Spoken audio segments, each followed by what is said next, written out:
Resistir. Baja el río, la sombra herida del agua, se yergue, se vislumbra el arácnido en la selva del pensar, rumiar ideas que se esfuman al abrir los ojos. Se habla así, por si acaso, nadie se calle. No toleramos la mordaza del sistema buen modal, no expresa claramente su visión el cómplice. Acá hace falta ruido para despabilarnos. No decir el sutil consejo opresor, la prudencia, la verdad sostenida con pinzas de cirujano imperial. No resuelve la avanzada inmoral de muerte contra natura. Así opera la materialización del caos. Van a dar el golpe con traje de buenos vecinos. Ese es el problema. Tu silencio, ahora mismo, mata.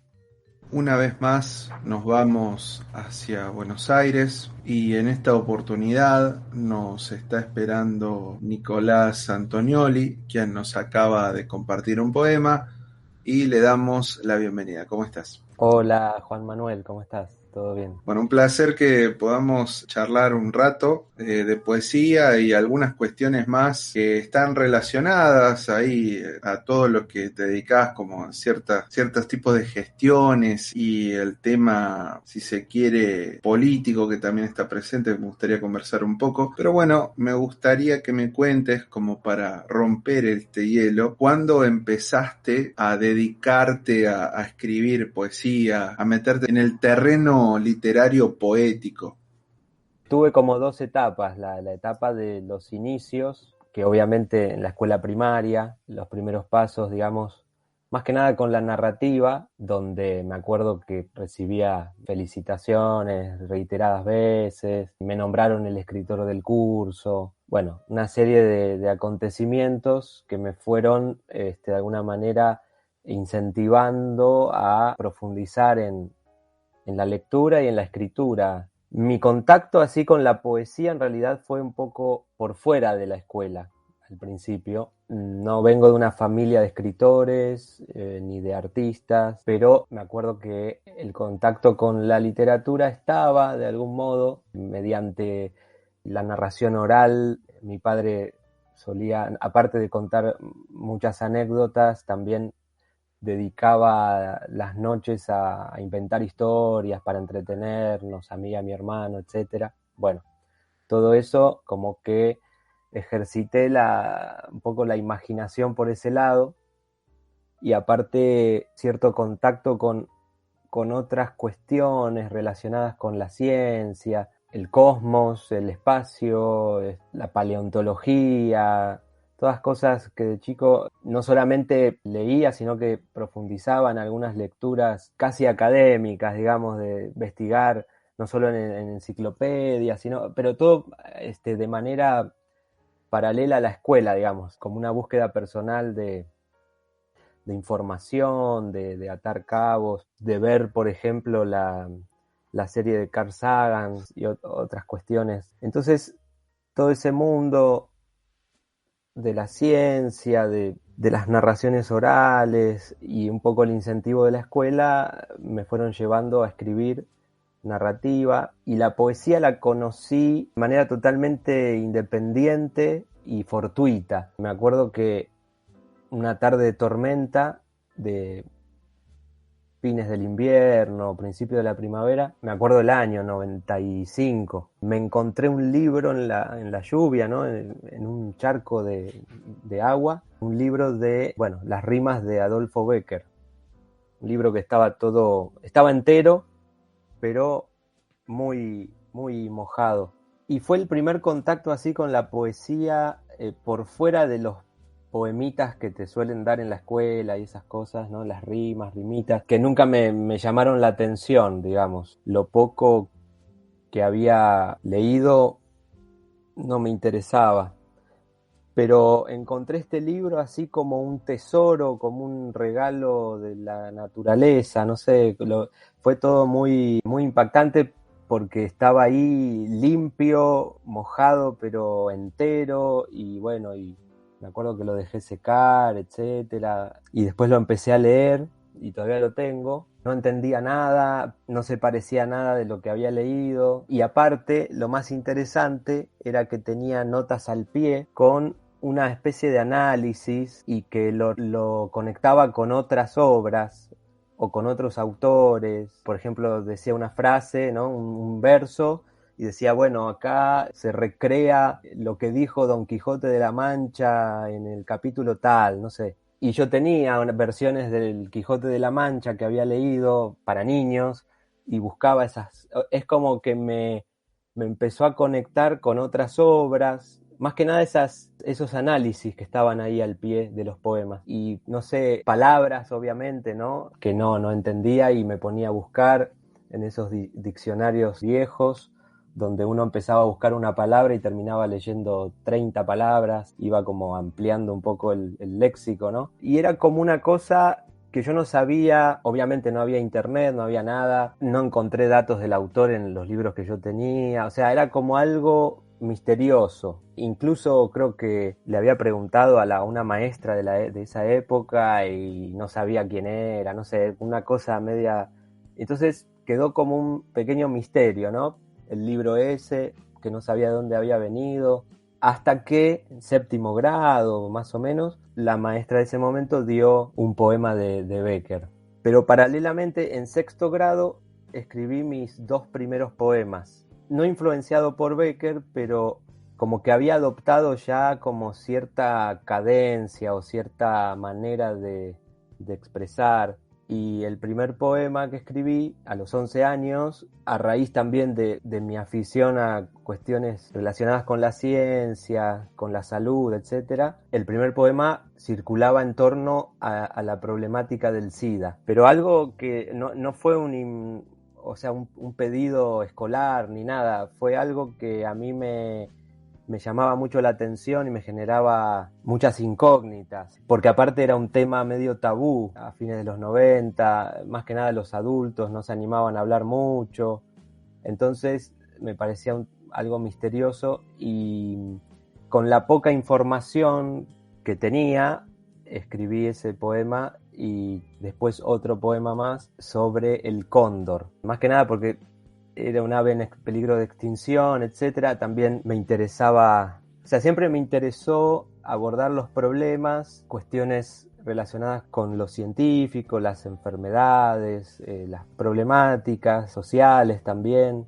y la cuestión de la ecología, del cuidado de los recursos naturales, la protección de los animales, de las especies en extinción, etcétera. Y bueno, cada tanto reaparece en mí esa necesidad de abordar esos temas, ¿no? Y bueno, después ya a fines de lo que fue la primaria, porque en mi caso se extendió hasta noveno grado, ¿no? Con los nuevos planes educativos, etcétera. Fui a partir de séptimo grado, diría yo, abordando más la lectura escolar de poesía y uno de los primeros autores, como te digo, fue Becker. Y ahí es como que yo ya había leído todo, digamos. Era algo, una de las pocas veces que yo ya sabía el tema o de lo que se iba a hablar, antes que, e incluso un poco más que la maestra, porque aparte tenía la data del análisis de los poemas y todo eso.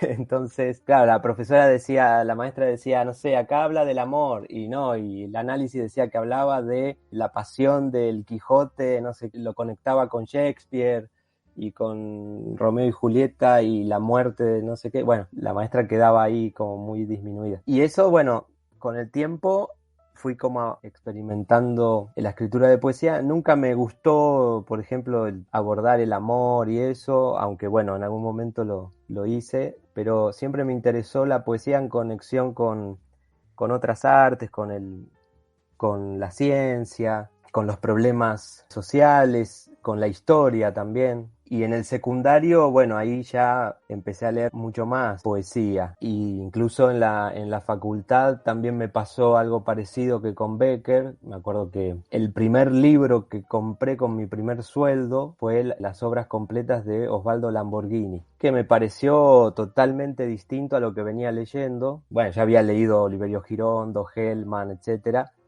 pero ese autor me sorprendió. Y bueno, y años después en la facultad, me acuerdo que vimos ese autor. y yo ya había leído todos los poemas, así que también es como que me adelanté un poco, me fui adelantando a los acontecimientos, digamos, a la aparición de estos autores por medio de lo académico, digamos. Entonces, como que la poesía la fui como asimilando de manera autodidacta, digamos. Y después, bueno, perfeccionando algunas cosas, más que en las universidades o en la escuela, etcétera, en la militancia de la poesía, digamos, en la calle, digamos. En el 96 escribí mi primer poema, que aparte fue reconocido así por pares y por la gente, digamos, los profesores, etcétera. Y en el 2002, o sea, en el 2002 ya empecé a, por ejemplo, ganar premios, etcétera, y a relacionarme con grupos de escritores. Y en el 2004 publiqué mi primer libro.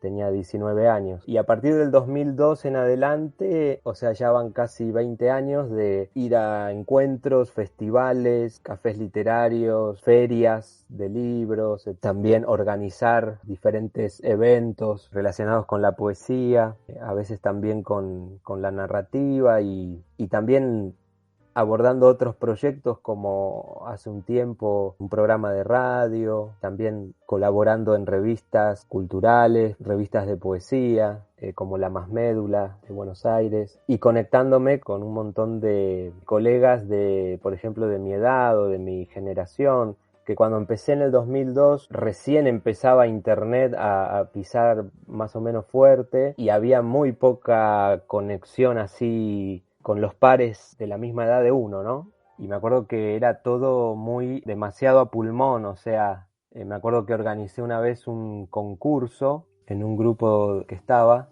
y tenía que salir a repartir las bases en bicicleta, o sea, la gente ni revisaba los mails, era algo nuevo, algo que no todo el mundo, y más la gente mayor o de mediana edad, no estaba muy acostumbrada a revisar, o incluso gente que no sabía usar computadoras, o sea, era como, estaba todo empezando, ¿no? Y me acuerdo de salir en bicicleta con los volantes de las bases y dejarlas, me habían dado una guía de direcciones, teléfonos que no funcionaban, y salía con el tren, en bicicleta, colectivo, etcétera, a repartir las bases del concurso, por ejemplo. Y no sé, y así con todo, cafés literarios, y recién a fines o mediados del 2000, a partir de ahí, 2005 en adelante, empezaron como a surgir muchas editoriales independientes y empezó a moverse un poco más la difusión de autores jóvenes, ¿no? Y ahí surgieron varios proyectos como la editorial que llevo adelante hace más de 10 años, Baldíos en la Lengua, y también el festival La Juntada, que duró 10 años, desde el 2009 hasta el 2018, donde pasaron más de 500 poetas menores de 40 años. Bueno, y ahí, digamos, una gran porción de las nuevas generaciones pasaron por ese festival y pude tomar contacto, ¿no?, con autores no solamente de Buenos Aires, sino de todo el país. Y bueno, y así publicando también esporádicamente, y bueno, y avanzando un poco en las cuestiones más también organizativas y de llevar adelante, concretar proyectos, y bueno, y así se fueron dando las cosas hasta el día de hoy, ¿no? Me interesó esa parte del tema de ese libro que encontrás de chico. Es muy cinematográfico, como lo contás inclusive. Me ponía a pensar en lo siguiente: si probablemente ese mismo libro te lo daban en el colegio o lo leías o te lo ofrecía a alguien así, capaz que me animo a decir que lo hubieses leído pero no le dabas como importancia. Era como la parte mística que tuvo toda esa cuestión y que ya después te metió de lleno, ¿no? En esa cosa de conservar, que no entendías nada, pero tenía el condimento extra, porque seguramente en el colegio te darían algo también que no entendías nada, pero bueno, sí, lo dejaba o lo Claro, pasaba o era como para cumplir, esto no. Entonces ya claro, era sí, algo sí. que estaba, ese Es que trabajo. muy Después llamativo, sí. era un detalle que, bueno, te marcó hasta hoy. ¿Cómo será? Bueno, este recorrido que fuiste haciendo ya desde la parte de la escritura, más allá creo yo de los premios o esas cuestiones, el hacer, ¿no? El estar como trabajador de la cultura íntegro, es decir, escribo, edito, participo en alguna revista, en una columna, armar un festival que tampoco es fácil, con todo lo que eso conlleva siempre, y sin embargo ahí estás y vas como generando otra cuestión. Y me llamó la atención también esto que me decís, yo escribo de ciertos temas, los que ahí nombraste, que quizás como que no es lo usual de la poesía, que siempre es más, me parece a mí, inclusive vos me corregí, pero me parece que cuando uno escucha la palabra poesía, viste que hay siempre cosas que te remiten rápido a algo, a Sí, sí. pensar rápido. Entonces, el poema tiene que ser de amor, el poema tiene que tratar de amor o algo, o la muerte, o los sentimientos los más comunes y amplios que... Las y en este, emociones. claro, las emociones y todas esas cuestiones. Entonces, en este caso no, vos siempre el objetivo es otro que es el de correrte y elegir Sí, a pesar de hacer... que en Becker era casi todo amor, pero bueno, es como que a partir de Becker empecé a leer, o sea, a interiorizarme un poco más, como te digo, por fuera de la escuela. Después de Becker leí, por ejemplo, a Luis Cardosa y Aragón, que es un poeta surrealista guatemalteco, y nada, el tipo escribía en base, por ejemplo, a escritores, un poema sobre Lorca, sobre Shakespeare, no sé, sobre otros autores, o sobre regiones geográficas, no sé, o sobre animales o accidentes geográficos o cuestiones históricas. Y ahí como que fui ampliando, digamos, dándome cuenta que con la poesía se podía abordar cualquier cosa, de cualquier tema, digamos. Y eso, digamos, de manera autodidacta, ¿no? Como que me iba dando cuenta. También siempre pensé a la poesía como una especie de recorte de parlamento, de discurso, digamos, que podía formar o no parte de una narración también. Incluso después empecé a ver poesía en cuentos, novelas, o sea, como que una cosa puede incluir a la otra, digamos. Y las descripciones, por ejemplo, que antes me aburrían, de repente empecé como a verlas con otros ojos y a disfrutar, digamos, de esas largas descripciones de las novelas que nos hacían leer, etcétera. O de los monólogos interiores de algún personaje. Entonces yo digo, pero esto es poesía, o sea, está acá en este cuento, pero me remite a esto, no sé, a un poema de Cardosa y Aragón que habla de algo parecido, no sé. Y empecé a ver ahí también la relación con el teatro y esto de la cuestión oral que tiene la poesía, ¿no? Y también empecé a experimentar, digamos, la lectura en voz alta, ¿no? Con la poesía y darme cuenta que tomaba como otro significado al leerlo en voz alta que al leerlo en silencio, ¿no? En la lectura normal. Todo eso, digamos, experimentando y también me acuerdo que tenía yo un micrófono y un grabador de cassette y entonces empezaba a grabar, me acuerdo, empecé a grabar la lectura del Martín Fierro, pero nunca lo había visto en la escuela ni en ningún lado, todo en la primaria, ¿no? Y ahí dándole voz, digamos, a ese poema, que darle voz al poema era como una especie de como una manera de darle música. Y empecé a darme cuenta que la poesía muchas veces es para ser leída, digamos, que toma como otro significado o adquiere nuevos significados con la oralidad. Y bueno, y ahí me empezó a interesar más esa parte como de breve pieza teatral también, ¿no?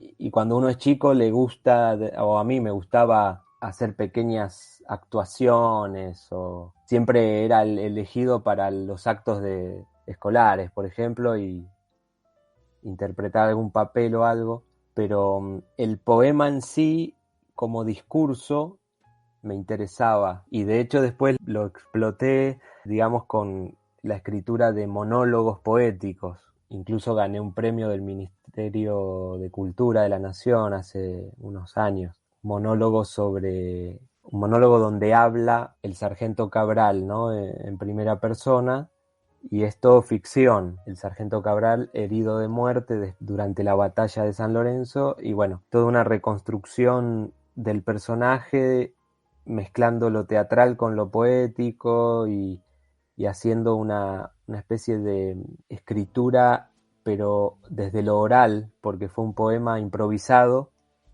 que grabé y después lo tuve que desgrabar y bueno, y aportándole algunas cuestiones para hacerlo un poco verosímil, con cuestiones históricas, etcétera, pero siempre me interesó ese contacto de la poesía con la palabra dicha, digamos, y el tema de la improvisación también. Que en realidad todo lo que escribo es improvisado, digamos, no lo pienso demasiado, digamos, una vez que lo escribo, digamos, ya está como medio masticado, pero esa cuestión que tiene la poesía con la ruptura de cierta monotonía y esa especie de rapto de lucidez, ¿no? Que si no lo escribís, o sea, no lo podés planificar mucho, si no lo escribís en el momento se pierde. Es como una palabra en la punta de la lengua. O sea, si no la decís o si no te salió en el momento, capaz que te acordás la idea al otro día, pero no es lo mismo. Estimado Nicolás, en ese recorrido que nos has compartido, has dejado abiertas algunas puertas y algunas ventanas que por una cuestión de tiempo radial, lo vamos a tener que dejar para tal vez una segunda y hasta una tercera oportunidad para conversar. Entonces, primeramente yo te quiero agradecer este tiempo que nos compartiste un poco de lo que hiciste y lo que vas haciendo. Y yo te invito a que cierres esta charla con el poema que vos quieras. Camalotal. Trae respiración de tierra adentro, isla vegetal a la deriva. En su interior resisten pequeñas alimañas, o mejor decir, grandes vidas en la marginación del reino.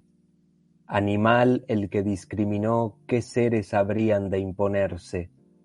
Oh mamífero opresor con traje militar que lanzás escupitajos de plomo con toda la fuerza subjetiva de la especie.